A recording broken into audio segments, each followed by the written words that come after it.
Les fausses relations peuvent être difficiles à identifier, un peu comme distinguer un mirage d'une oasis dans le vaste désert de l'interaction humaine. La clé est de ne fréquenter que des personnes qui vous élèvent, dont la présence fait ressortir votre meilleure version. Dans un monde plein de rencontres et de déconnexions, où les masques de cordialité et d'intérêt personnel sont habilement portés, découvrir qui se soucie réellement de nous est un art qui requiert non seulement de l'intuition, mais aussi un œil affûté. Si c'est la première fois que vous visitez ma chaîne, je vous demande de m'aider en vous abonnant et en aimant la vidéo. Ainsi, je pourrai continuer à créer plus de contenu comme celui-ci à l'avenir. Parfois, nous finissons par croire trop en la gentillesse et la bonne volonté des autres, alors qu'en réalité, nous sommes simplement utilisés. Tout comme un jardinier expérimenté sait distinguer entre les plantes qui nourrissent et celles qui absorbent les nutriments du sol, nous devons apprendre à identifier ceux qui sont de véritables alliés dans nos vies et aussi reconnaître les parasites émotionnels. Nous parlerons donc maintenant de signes subtils et de schémas moins évidents qui révèlent les intentions cachées derrière les sourires et les promesses vides. Si vous êtes ici, c'est parce que vous vous intéressez au développement personnel et dans ce contenu, nous discuterons de la sagesse de décrypter ces énigmes humaines, éclairant la voie vers des relations plus authentiques et épanouissantes. Commençons. Numéro 1. Les commentaires dénigrants. Les personnes qui utilisent habituellement les autres comme tremplin pour leurs bénéfices personnels sont expertes dans l'utilisation de commentaires dénigrants comme un outil d'érosion. Ces commentaires érodent l'estime de soi, la confiance et le sentiment de valeur personnelle de leur cible. Parfois déguisés en humour ou en plaisanterie décontractée, ces commentaires sont en réalité des crochets tranchants conçus pour abaisser plutôt que pour élever. Ils peuvent banaliser vos succès, se moquer de vos aspirations, ou montrer un désintérêt et une insensibilité à vos luttes et défis. Ce comportement est semblable à une guerre psychologique subtile, car il dévalorise généralement, créant un déséquilibre dans la relation. C'est un mouvement calculé pour s'assurer que vous restiez dans une position de doute et d'estime de soi diminuée, vous rendant plus susceptible à la manipulation et au contrôle.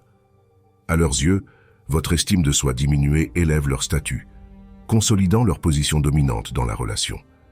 De plus, de tels commentaires méprisants reflètent souvent leurs propres insécurités et sentiments d'insuffisance.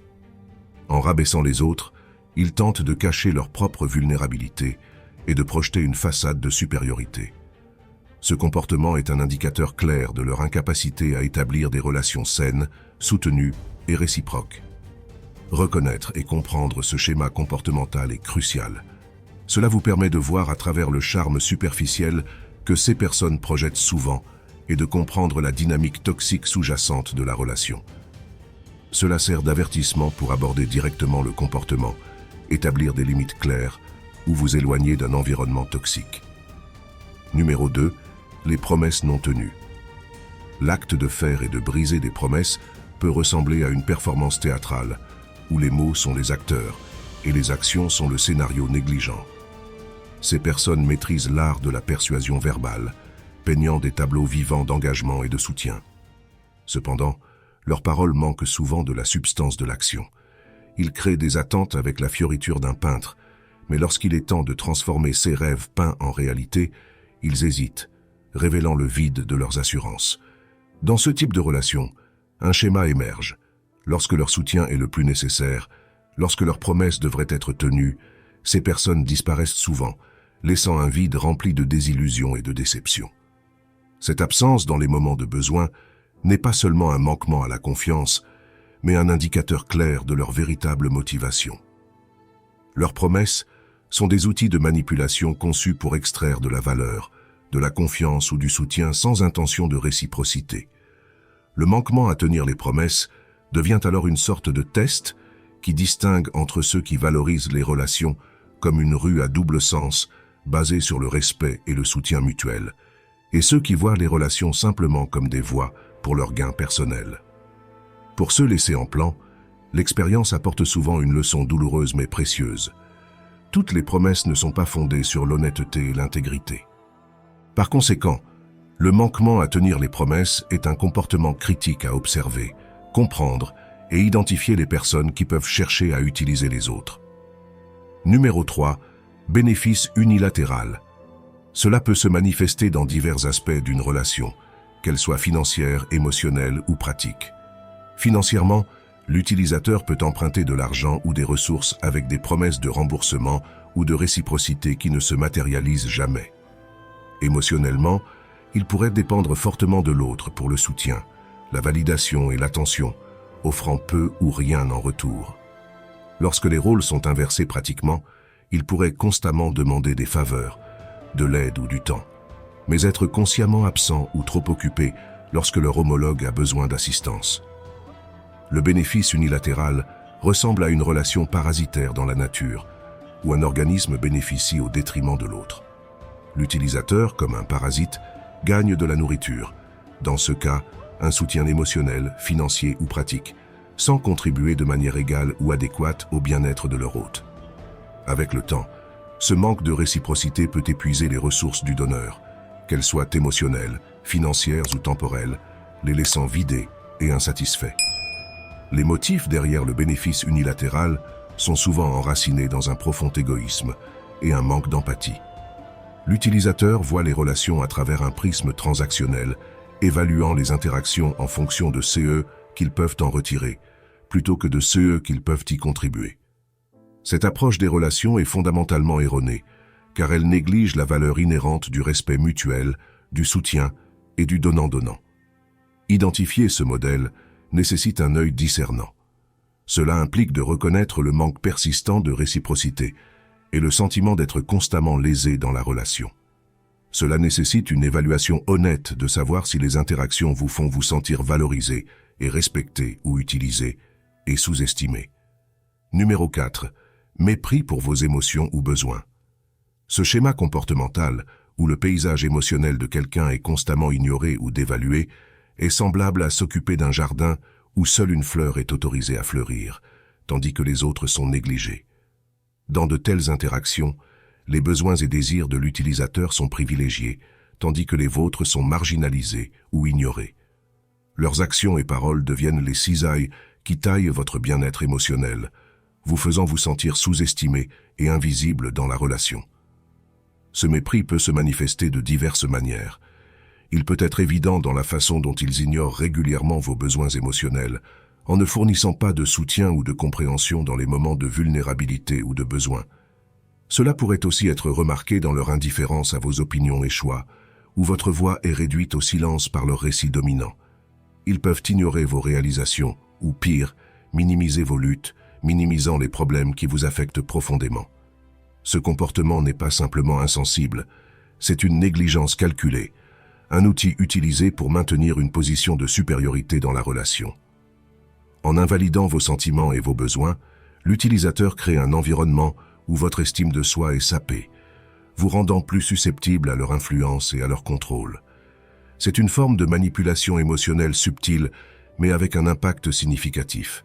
Cette dynamique est particulièrement nocive, car elle affecte le cœur même du bien-être émotionnel, le besoin d'être entendu, compris et valorisé. Lorsque ces besoins sont régulièrement ignorés, cela peut conduire à une diminution de l'estime de soi et un sentiment d'isolement, même lorsque vous êtes dans une relation apparemment active. Pour naviguer dans ces eaux, il est essentiel de reconnaître les signes de négligence émotionnelle. Cette prise de conscience devient un phare vous guidant loin des relations où votre bien-être émotionnel est en danger, vous permettant de rechercher des connexions où la réciprocité, le respect et les soins mutuels sont les piliers fondamentaux. Numéro 5. Manipulation émotionnelle. Elle commence souvent de manière insidieuse, avec le manipulateur se présentant comme attentionné et bienveillant. Cependant, cette façade devient rapidement un mécanisme pour induire des sentiments d'anxiété, d'insuffisance ou de culpabilité chez leur cible. Ils deviennent habiles à appuyer sur les boutons émotionnels, vous louant pour vous élever lorsque cela leur convient, puis vous critiquant ou vous rabaissant brusquement pour créer le doute et la dépendance chez vous. Considérez l'analogie d'un jardinier et d'une plante délicate. Un jardinier attentionné nourrit en fournissant juste la bonne quantité d'eau et de soleil. En revanche, le manipulateur émotionnel, comme un jardinier négligent, alterne entre trop d'arrosage et laisser la plante se dessécher par sécheresse. Ils utilisent des extrêmes émotionnels pour déstabiliser, créant un environnement où la cible devient émotionnellement dépendante, recherchant constamment l'approbation du manipulateur pour retrouver ce sentiment initial de chaleur. Cette manipulation cible souvent le cœur même du bien-être émotionnel. Ils peuvent minimiser vos réalisations ou amplifier vos échecs pour vous maintenir dans un état de doute perpétuel. Ils pourraient tordre des situations pour vous faire sentir coupable d'actions normales, déplaçant le blâme pour s'assurer que vous vous excusiez toujours. Dans les relations où il y a manipulation émotionnelle, l'équilibre du pouvoir est toujours biaisé. Le manipulateur maintient le contrôle, décidant quand offrir de l'affection et quand la retirer, gardant leur cible dans un état de dépendance émotionnelle. Cette dynamique ne concerne pas la croissance mutuelle ou le soutien, mais plutôt la satisfaction des besoins du manipulateur aux dépens de la santé émotionnelle de l'autre. Identifier la manipulation émotionnelle nécessite une conscience aiguë de ces dynamiques. Cela implique de reconnaître les modèles d'interaction où les sentiments sont constamment manipulés et nécessite une introspection pour comprendre comment ces interactions affectent votre sens de soi et votre bien-être émotionnel. Numéro 6. Manque de soutien authentique.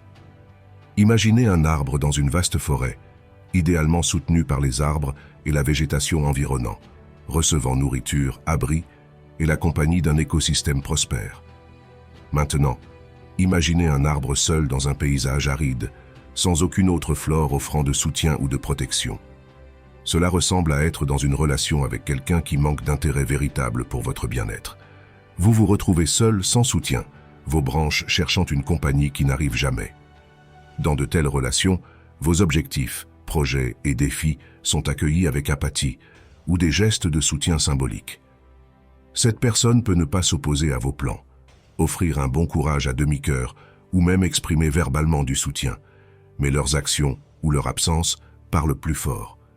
Lorsqu'il s'agit d'une assistance tangible, de conseils significatifs ou même d'une oreille attentive pendant les moments difficiles, la raison derrière ce manque de soutien authentique réside dans leur approche centrée sur soi.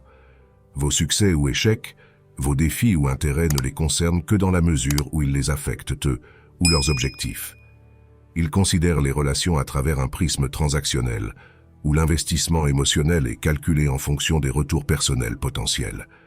Cette attitude crée un déséquilibre où une partie donne constamment, que ce soit en termes d'efforts, de soins ou de ressources, tandis que l'autre reçoit.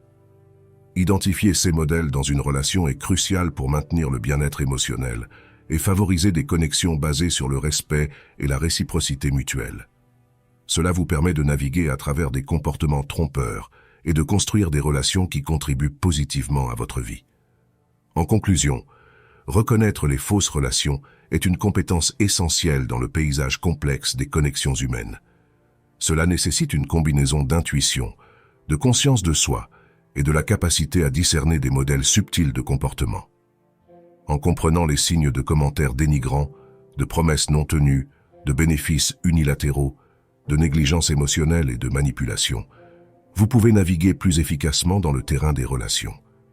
Cette prise de conscience vous permet de cultiver des connexions authentiques, soutenues et épanouissantes, contribuant à votre bien-être global. Alors que vous vous lancez dans ce voyage de décryptage des dynamiques humaines, rappelez-vous que les relations authentiques sont construites sur la confiance, le respect et un engagement mutuel en faveur de la croissance et du bien-être. Numéro 7. Compétition constante. Imaginez une partie d'échecs où chaque mouvement est calculé non seulement pour avancer sa propre position, mais aussi pour systématiquement saper l'adversaire. De même, une personne qui cherche seulement à vous utiliser traitera souvent votre relation comme un jeu stratégique. Chacune de vos réalisations, décisions ou même défis devient une opportunité pour eux d'affirmer leur supériorité. Que ce soit en éclipsant vos succès professionnels, en surpassant vos réalisations personnelles ou en sapant subtilement vos décisions, leurs actions sont motivées par le besoin de rester en tête dans cette compétition auto-imposée. Cette compétition constante se manifeste de diverses manières. Dans un cadre professionnel, ils pourraient essayer de vous éclipser lors de réunions ou de s'approprier vos idées. Dans les relations personnelles, ils pourraient minimiser vos expériences ou vos réalisations, les comparant souvent aux leurs pour paraître plus pertinents. Même dans les conversations décontractées, il y a un arrière-plan palpable de tentatives de prouver qu'ils sont meilleurs, plus intelligents ou plus réussis. La racine de ce comportement réside dans une insécurité profonde et une perception déformée de la valeur personnelle, où leur valeur n'est pas mesurée par leur propre mérite, mais par le fait d'être supérieur aux autres. Cette perspective transforme chaque interaction en un jeu à somme nulle, où, pour qu'il gagne, dans ce cas, vous devez perdre. C'est une mentalité où la croissance mutuelle est éclipsée par le désir de surpasser et de se démarquer. S'engager avec quelqu'un qui présente cette compétition constante peut être émotionnellement épuisant. Cela crée un environnement de tension perpétuelle où la collaboration et le soutien authentique sont remplacés par la rivalité. Vos succès ne sont pas célébrés, mais considérés comme des défis à leur domination, et vos luttes ne sont pas rencontrées avec empathie, mais comme des opportunités pour eux de gagner un avantage. Identifier et comprendre ce modèle est essentiel. Cela aide à établir des limites et à recalibrer la relation, si possible, vers une dynamique plus saine et collaborative. Cela implique de reconnaître que le fondement de toute relation constructive est le respect mutuel et le soutien, et non une course incessante à la supériorité. Numéro 8. Absence dans les moments critiques. Ce comportement est comme un arbre qui fournit de l'ombre seulement lorsque le soleil est doux, mais disparaît lorsque les nuages orageux se rassemblent. Dans les bons moments, quand tout va bien, ils sont là, profitant de la lumière partagée et récoltant potentiellement les avantages de la relation.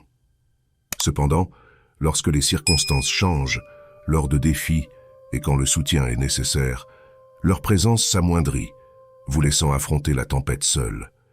Ces personnes traitent les relations comme une commodité, un moyen d'atteindre une fin, où leur implication est évaluée en fonction du bénéfice personnel. Leur soutien est superficiel, s'étendant seulement lorsqu'ils s'alignent avec leurs intérêts ou lorsqu'il y a quelque chose à gagner. Dans les moments critiques, qu'il s'agisse d'une crise personnelle, d'un revers professionnel ou d'une tourmente émotionnelle, leur absence est palpable. C'est à ces moments-là, lorsque le soutien et l'empathie authentique sont nécessaires, que leur véritable priorité et leur manque d'engagement dans la relation sont clairement exposés. L'impact de ce comportement sur la personne déçue peut être profond, favorisant un sentiment de trahison et de désillusion, sapant la confiance et la fiabilité qui étaient censées être fondamentales pour la relation. Des questions se posent alors sur la nature du lien, conduisant souvent à une réévaluation du rôle et de la valeur de l'individu dans la vie de l'autre. Comprendre ce modèle est essentiel pour reconnaître la nature de la relation et les véritables intentions de l'autre personne. Il nécessite de reconnaître que le soutien constant, tant dans les moments de joie que d'adversité, est fondamental pour toute relation significative. La prise de conscience que quelqu'un est absent pendant vos moments critiques sert de test critique pour distinguer ceux qui sont véritablement engagés dans votre bien-être et ceux qui sont dans la relation simplement pour leur propre bénéfice. Vous avez maintenant atteint la moitié de la vidéo. Je vous félicite d'essayer de devenir une meilleure version de vous-même et je vous demande humblement de laisser un commentaire, car cela aide énormément ma chaîne. Si vous ne savez pas quoi commenter, écrivez simplement la perspective, pour que je sache que vous êtes arrivé jusqu'ici, et n'oubliez pas de vous abonner pour plus de contenu comme celui-ci. Numéro 9. Manque de réciprocité. Imaginez une balançoire où un côté est chargé du poids des efforts, des sacrifices et des engagements, tandis que l'autre côté est léger, dépourvu de contributions équivalentes. Cette image représente une relation manquant de réciprocité. Dans de telles connexions, vous investissez constamment du temps, de l'énergie et des émotions pour nourrir et soutenir le lien. En revanche, les contributions de l'autre personne sont minimes, souvent symboliques ou totalement absentes. Cette disparité d'efforts peut se manifester de diverses manières. Vous pourriez toujours être celui qui initie la communication et organise les plans, tandis que leurs réponses sont tièdes ou non engagées. Votre soutien continu et votre compréhension peuvent ne pas recevoir le même niveau d'empathie ou d'assistance lorsque cela est nécessaire. Même lors du partage d'expériences personnelles et de compétences, vous pourriez être ouvert et franc, tandis qu'il reste réservé ou désintéressé. Les raisons derrière ce manque de réciprocité sont enracinées dans une approche égocentrique des relations.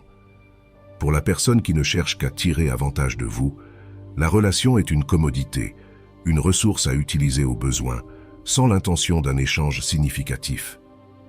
Leur participation est calculée et conditionnée à ceux qui les avantagent, ignorant les besoins et les sentiments de l'autre personne. Cette approche va à l'encontre de l'essence des relations saines qui prospèrent sur le donnant-donnant, les expériences partagées et un investissement émotionnel équilibré. Reconnaître le manque de réciprocité nécessite une observation consciente de la dynamique de la relation. Cela implique de se demander si les efforts pour maintenir et développer la connexion sont partagés mutuellement ou impitoyablement assumés par vous. Cela appelle une évaluation honnête de savoir si la relation vous semble enrichissante ou épuisante, équitable ou déséquilibrée. Numéro 10. Trahison. La trahison dans une relation est comme une fissure dans les fondations d'un bâtiment.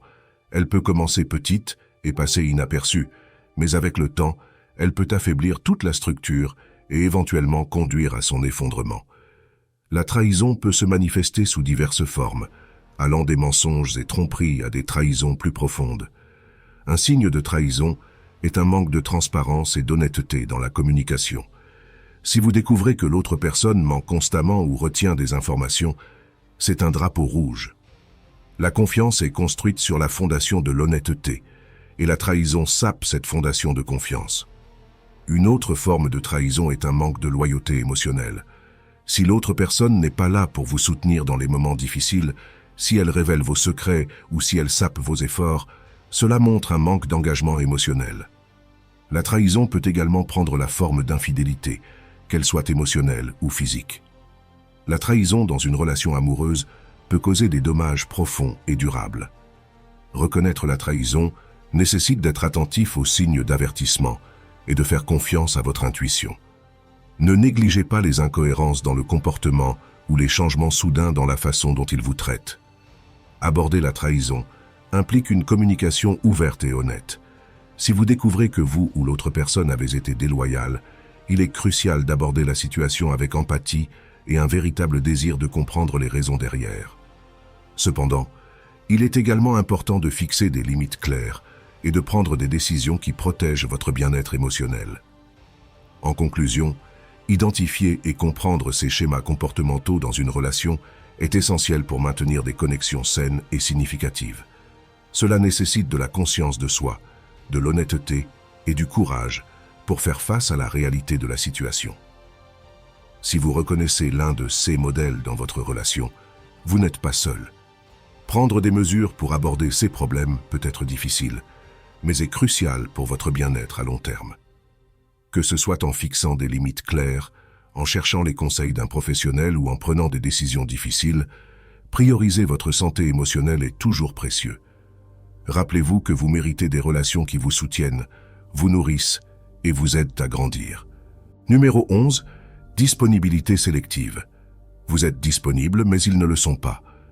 La disponibilité sélective, dans ce contexte, peint l'image d'une relation unilatérale semblable à une ligne téléphonique où un seul parti est toujours disponible. Dans cette dynamique, vous êtes constamment prêt à écouter, offrir du soutien ou prêter main forte. Votre calendrier émotionnel et vos ressources sont ouverts et facilement accessibles pour eux.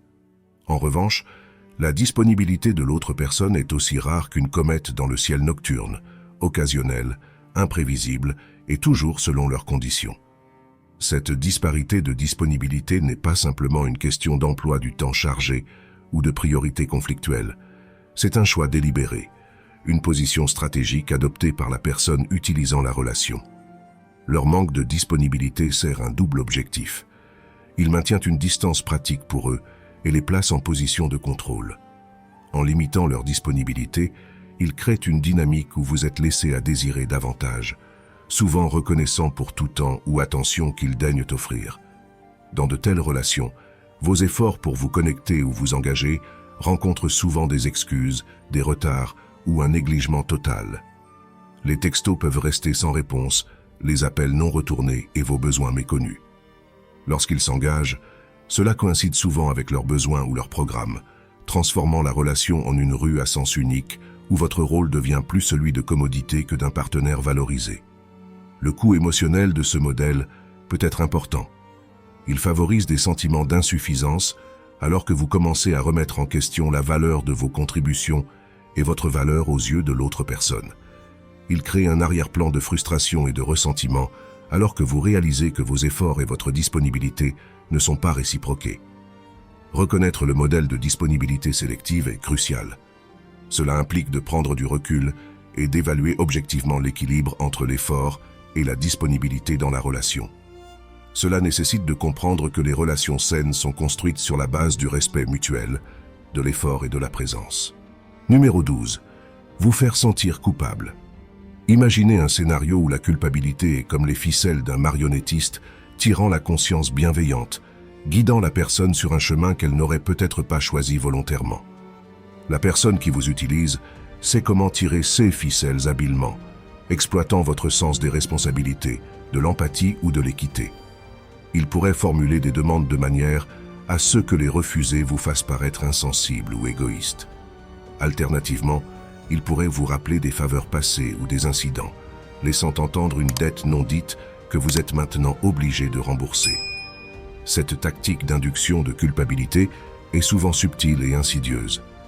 Elle commence avec de petites faveurs ou concessions, s'intensifiant progressivement en des demandes plus importantes. Avec le temps, vos limites s'érodent et votre capacité à dire non diminue, vous laissant pris au piège dans un cycle de culpabilité et de conformité. Les besoins et désirs de l'autre personne prennent le devant de la scène, tandis que les vôtres sont mis de côté ou complètement ignorés. L'efficacité de cette tactique réside dans sa capacité à exploiter un aspect fondamental de la nature humaine, le désir d'être perçu comme bon, serviable et compatissant. En vous faisant sentir coupable, l'utilisateur détourne ses vertus, les transformant en levier de contrôle. Vous vous retrouvez à faire des choses non pas par désir véritable ou respect mutuel, mais par un sens imposé d'obligation, souvent en ressentant du ressentiment ou de l'épuisement. Reconnaître quand quelqu'un utilise la culpabilité pour vous manipuler est crucial pour maintenir l'intégrité de vos limites personnelles et de votre bien-être émotionnel. Cela implique d'être conscient des courants émotionnels de vos interactions, de distinguer entre les demandes d'aide authentiques et les tentatives d'exploiter votre bonne volonté. Cela nécessite également du courage pour remettre en question les motivations derrière les demandes et affirmer votre droit de dire non sans vous sentir coupable. Identifier et aborder cette tactique manipulatrice est essentiel pour favoriser des relations saines basées sur le respect mutuel, le soin véritable et le choix libre, plutôt que sur l'obligation et la culpabilité. Numéro 13. Manque d'intérêt personnel. Imaginez une conversation comme une rue remplie du trafic de pensées, d'expériences et d'émotions circulant dans les deux sens. Dans une relation saine, cette rue est vivante avec l'échange d'intérêts mutuels et de soins. Cependant, lorsqu'on a affaire à quelqu'un qui cherche simplement à tirer avantage de vous, cette rue devient une voie à sens unique. Leurs histoires et expériences conduisent la conversation, tandis que les tentatives de diriger le dialogue vers votre vie rencontrent souvent des détours ou des impasses. Ce manque d'intérêt personnel se manifeste de diverses manières. Les conversations avec de telles personnes ressemblent souvent à des monologues déguisés en dialogue. Ils plongent avec enthousiasme dans les détails de leur vie quotidienne, de leurs défis et triomphes, attendant votre attention et empathie. Cependant, lorsque l'accent est mis sur vous, leur intérêt décline. Ils peuvent répondre avec des gestes rapides, changer brusquement de sujet ou montrer un désintérêt ou une impatience visible. Vos problèmes et expériences, quelle que soit leur importance, semblent à peine s'inscrire sur leur radar de préoccupation. Ce comportement n'est pas simplement un manque d'étiquette sociale ou de compétences conversationnelles, c'est une indication délibérée de leurs priorités et intentions. En dominant la conversation et en négligeant vos histoires, ils établissent une dynamique où leurs besoins, opinions et vies prennent le dessus. C'est une forme subtile d'égocentrisme où la relation tourne autour de leur axe, et votre rôle est réduit à celui de spectateur ou de caisse de résonance pour leurs idées. L'impact de telles interactions peut être profondément décourageant. Cela peut conduire à des sentiments d'insignifiance et de frustration, car le besoin humain fondamental de reconnaissance et de compréhension n'est pas satisfait. Avec le temps, ce déséquilibre peut éroder les fondements de la relation, vous faisant vous sentir plus comme un accessoire dans leur vie qu'un partenaire égal. Reconnaître. Ce manque d'intérêt personnel est crucial. Cela implique d'être conscient de la dynamique de vos interactions et de reconnaître l'impact émotionnel de ces conversations à sens unique sur vous.